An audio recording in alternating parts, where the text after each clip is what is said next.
Hello and welcome to this episode of Electronic Cafe Celebrates, and we're looking at Here's to Future Days by the fabulous Thompson Twins. On this album, they kind of rock.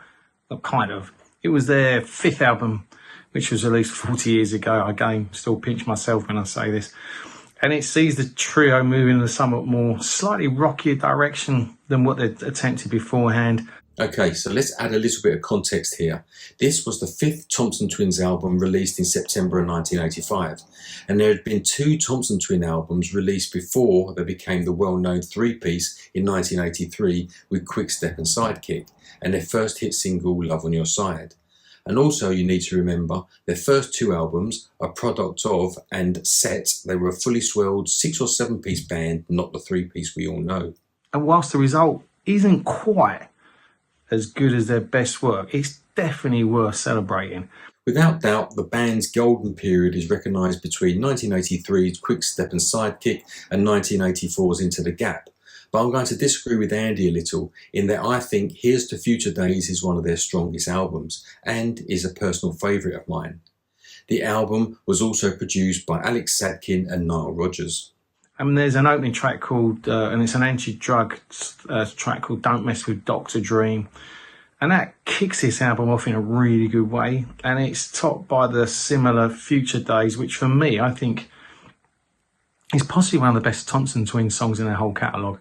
It's true. After Here's to Future Days, through a combination of creative exhaustion, dwindling commercial success and personal evolution, Joe Leeway left the band and the Thompson Twins became just Tom Bailey and Alana Curry, which altered the band's dynamics significantly.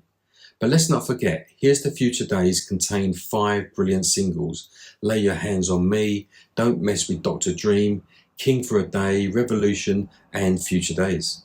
I think Tokyo's a real highlight, and they do a pretty good take on Revolution by obviously the Fab Four. And there are tracks that become closer to their more streamlined pop style, like the very awesome I Love Lay Your Hands on Me and King for a Day. In March 1985, with the album about to be released in the UK, Tom Bailey suddenly fell ill, collapsing in his hotel room, diagnosed with nervous exhaustion and ordered to rest.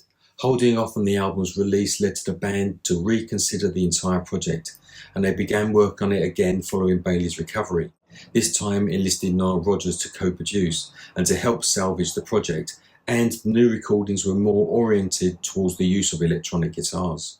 Look, overall, Here's to Future Days is certainly worth the time if you're kind of discovering the Thompson Twins or if you're a fan. I wouldn't say it's the release that you should start with.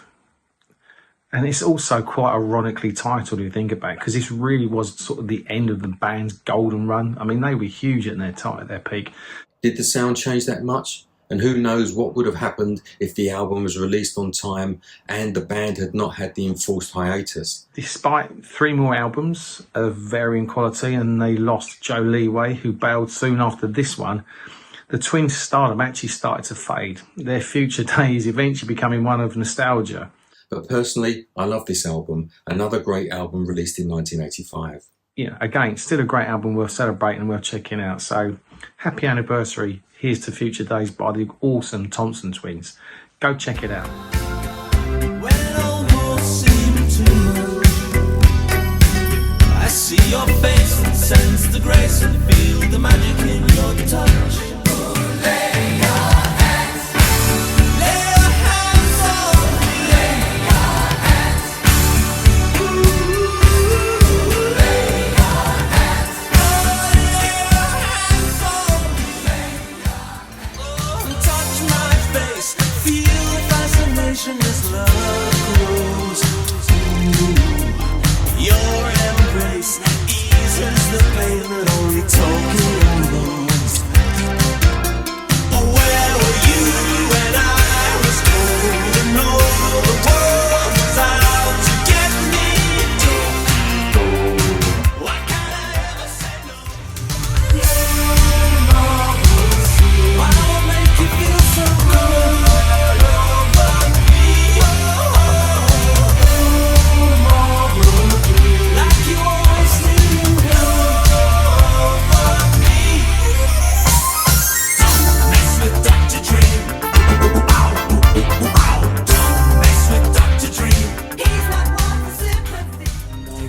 see your face now in the violet light.